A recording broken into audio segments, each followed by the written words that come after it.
Hey folks, Ray, Rainmaker.com here, and today we've got a new series of quick tips. I haven't quite figured out what I'm going to call it yet. It could be like 2-minute tips, but then what if they're 3 or 4? It doesn't really rhyme as much. They could just be called like the quick tips, maybe the Timbits. For those Canadians, you'll understand. For everyone else, you'll probably just be confused, but that's all right. They're going to be quick and to the point, and with that, we'll dive right into 3-ish new features that are on Strava that just released this week that you might find kind of useful. The first one's for Summit only, but the other two are for everyone.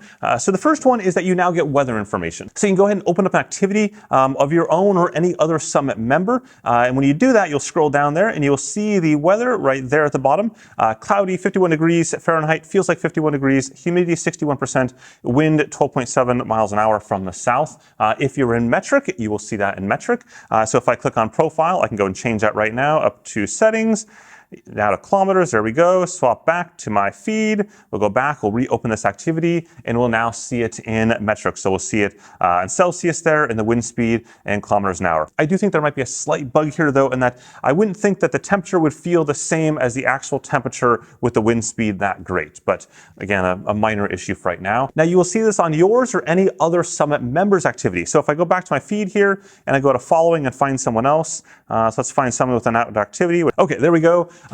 Jordan here. You can tell they're a Summit member by the little icon above their icon, their profile picture, that little arrow icon that indicates they're Summit member. So I'll go ahead and open this up, scroll on down. You can see partly cloudy, 1 degree Celsius, feels like negative 5 degrees Celsius. So that one actually does show the kind of impact of the wind speed right there. And that's the weather again, because he's Summit member. If I looked at a non-Summit member, I will not see any weather information at all. So that gets right into the next feature, which is available for everyone, which is the new ability to see devices on the app itself.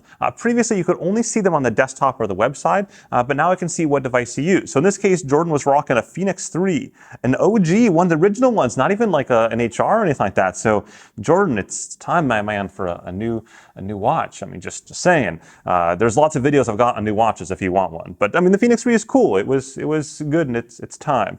Anyways, to show you a few more of those here, if I open up my sheep one again, scroll on down, I will see that this was a Stages dash on this particular ride. And if I scroll up and find another activity here of mine that was outdoors, here we go, this social distancing one I did, a Phoenix 6 Pro on that one. So again, this is available for any activity, no matter who they are, Summit or non-Summit.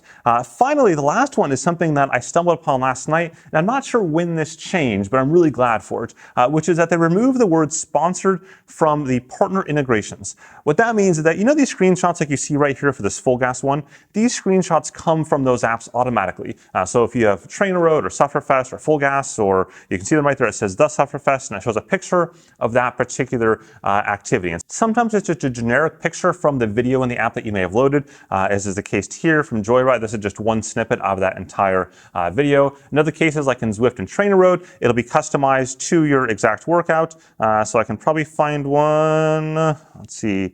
Here we go. So this is one I did on Trainer Road. You can see that's my workout, the graphic overlay from that in the Trainer Road style. But previously what would show, it would just say it's sponsored and then Trainer Road. And that was sort of confusing for a lot of people because they had said, well, is Ray sponsored by Trainer Road here? Is that why it's showing up? And in reality, that wasn't the case. So a lot of pro athletes actually turned this off, and then they couldn't see the pretty pictures, which was kind of sad. So it's good that that's gone now. It just shows just Trainer Road, which makes sense. That's purely a business transaction between Strava and Trainer Road and those apps, where those apps pay Strava a small amount to be able to see these pictures from a promotional standpoint. But that has nothing to do with me, so there's no reason to put sponsored on that. If you did disable that a long ass while ago, you go down here to Profile, and then Settings, and then you go down to Partner Integrations, and these are the ones you may have disabled or enabled, or how you want to control them, that are all listed there. And so these are all the partner integrations that I have for apps that actually can send over that data, which is different than just apps that are connected to Strava. That's a whole different ball of wax. Okay, so there you go, 3 quick tips. Hopefully you found this interesting. Again, if you got ideas for what to name this series, just drop them down in the comments there. And if you like the idea of these sort of quick tips, go ahead and whack that like button right now, or hit subscribe for more sport technology goodness down the way. Have a good one.